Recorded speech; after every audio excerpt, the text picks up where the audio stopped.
Webukeredde nga Bishop Kiganda alumbye Pastor Bujingo songa ate webukeredde nga Tamale emirundi Junior akatutemye agambye nti emikisa gya HAJJI okuva mu komera mitono nnyo nago tugalina. Webukeredde nga omukyala omulala wuno munnange agamba nti baawe yakwata omwana we ow'emyaka 4 akosa n'emyaka 2 nago tugalina. Webukeredde nga President wa NUP Robert Kyagulanyi azizza omuliro eri Pastor Bujingo.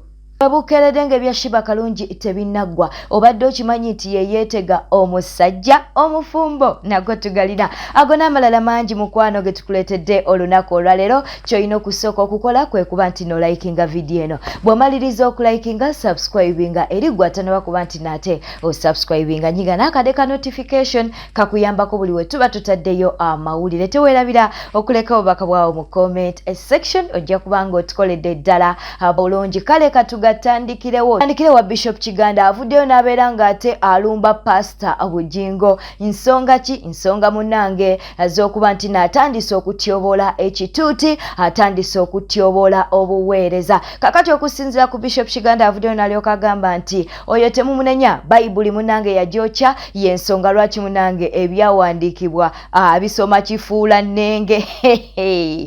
Ono notamanyi kye yeetankuulidde. Katubeere nga tukuwa akatambi ka Bishop Kiganda fe tulinda Pastor Rosias Bujingo tulabe kikyanaddamu. Naye sooka owulirize Bishop Kiganda oba oli awo munnange oyinza okugyamu amakulu mu biki byali mu kwogera.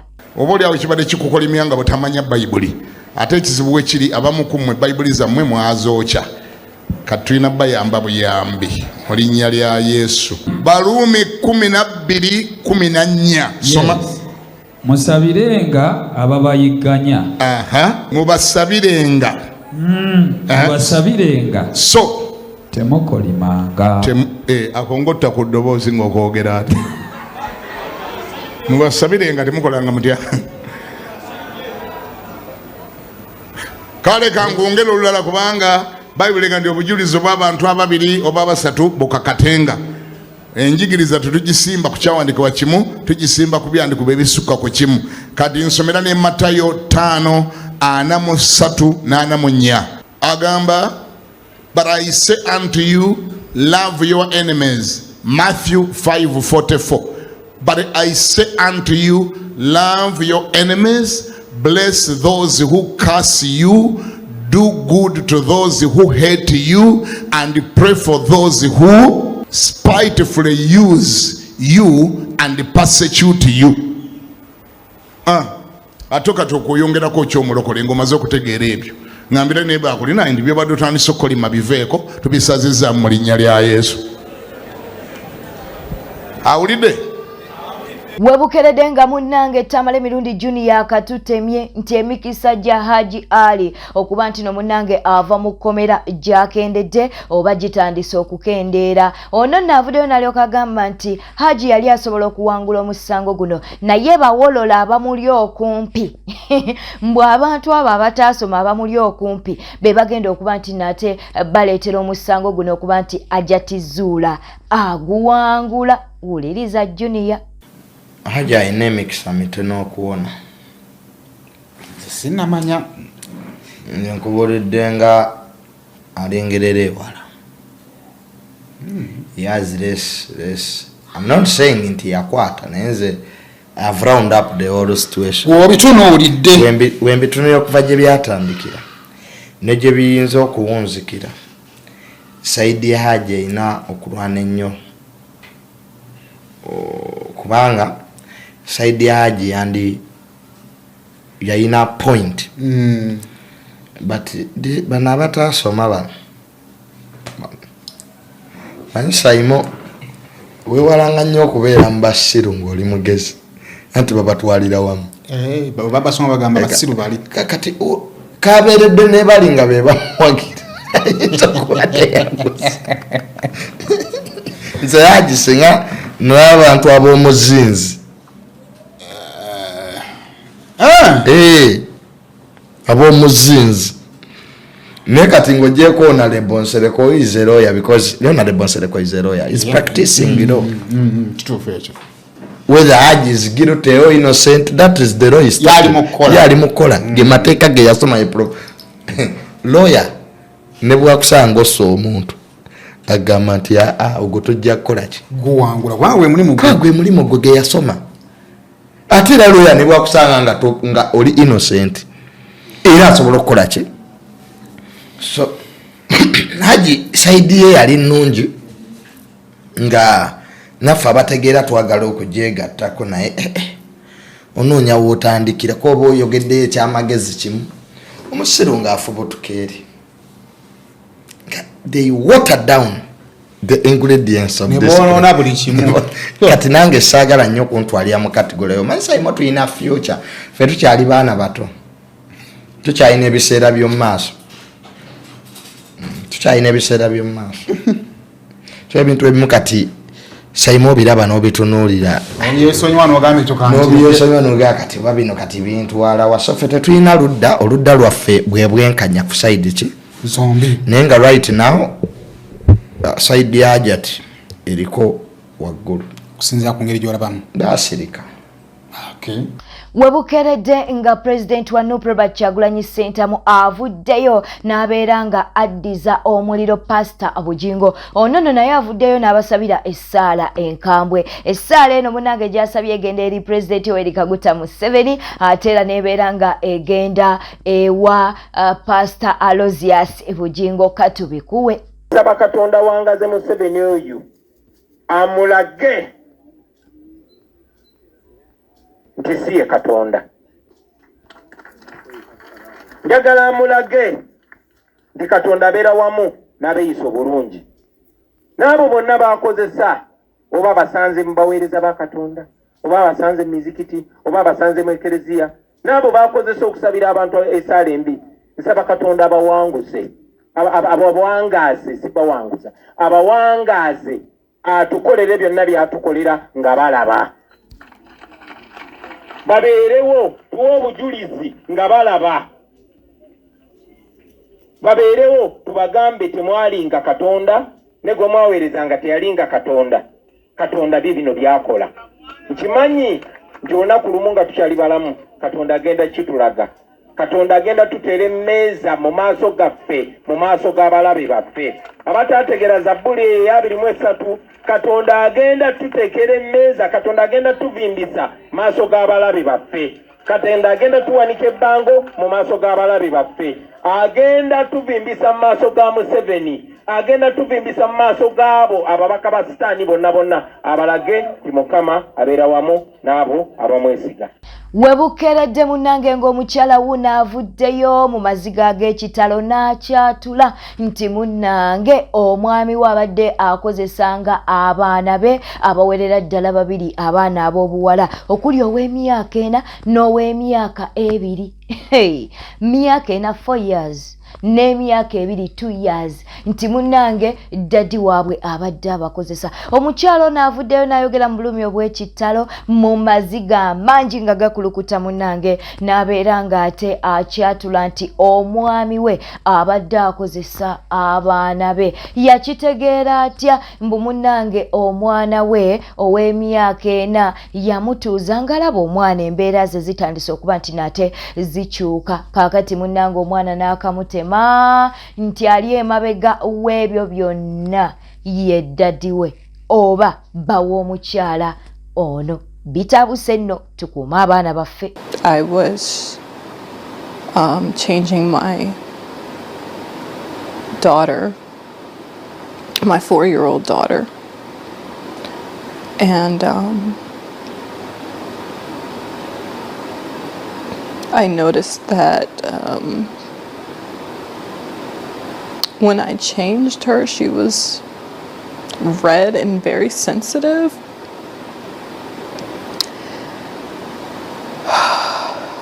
And immediately,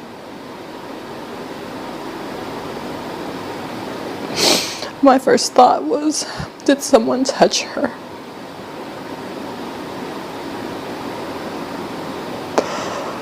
Oh God.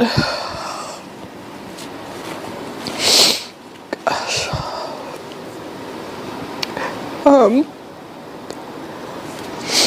So I asked her, I said, baby, did somebody touch you? And she ended up saying it was daddy.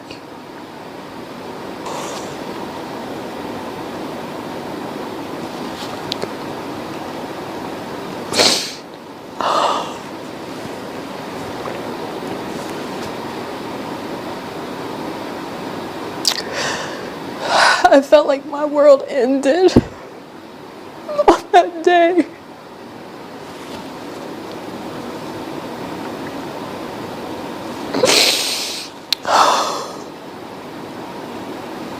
My husband wasn't home at the time when she told me, but I knew he would be coming home soon, so all I could do was just say, "Don't tell him that you told me."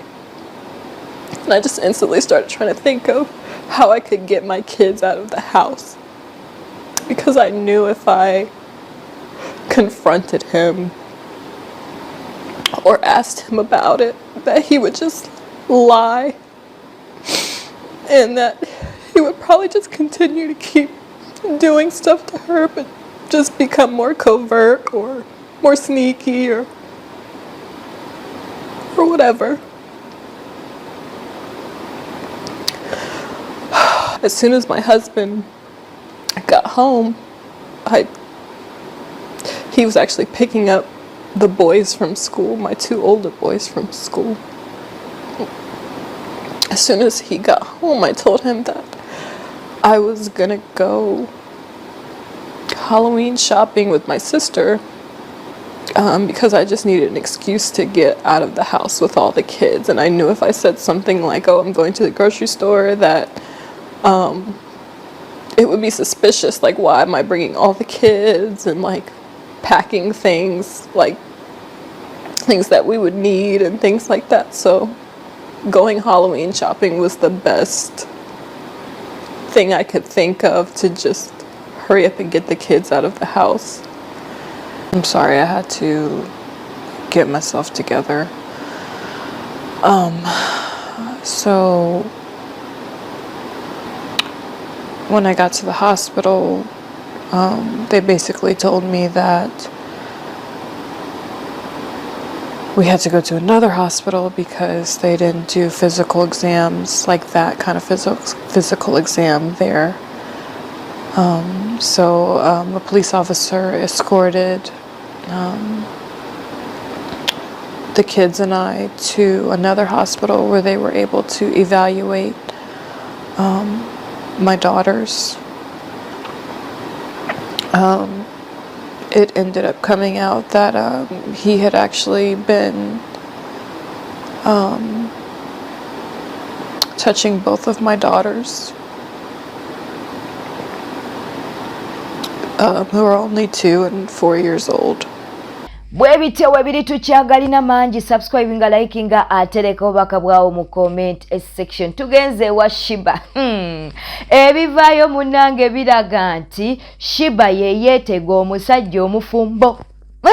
Omusajja omufumbo ono munnange teyabiriiko. Naye munnange olw'okuba nti no promota, munnange Sheebah yasalawo kuba nti naamwetega. Engeri gye yalaba nti omusajja wavunaanyizibwa, engeri gye yalaba nti omusajja mulungi, engeri gye yalaba nti omusajja ayinamu, ate nga ne kakkala keeko kaakati nga munnange oba osuubira nti product egenda okubavaamu eba kyekyo. Mbu Sheebah nga yeetega musajja. Si byaffe mukwano, katubeere nga tukuwa akatambi kano. Abakazi abafumbo ekituluma kutukiitingako ate jefta kiitinda ekyo kyo togenda kiwulira.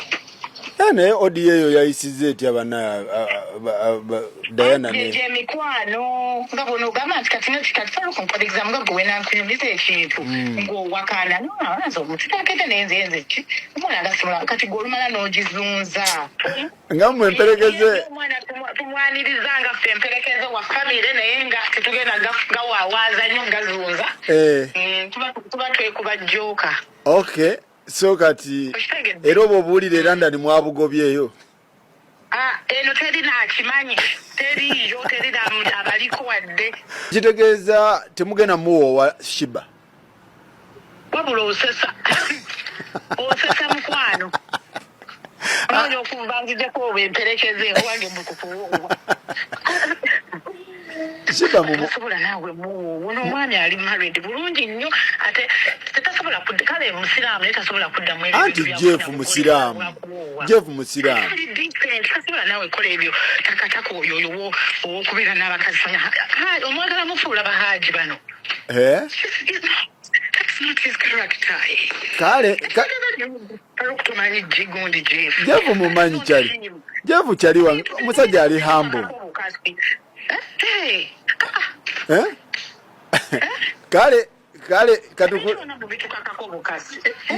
ani abakasi ate ya Sheebah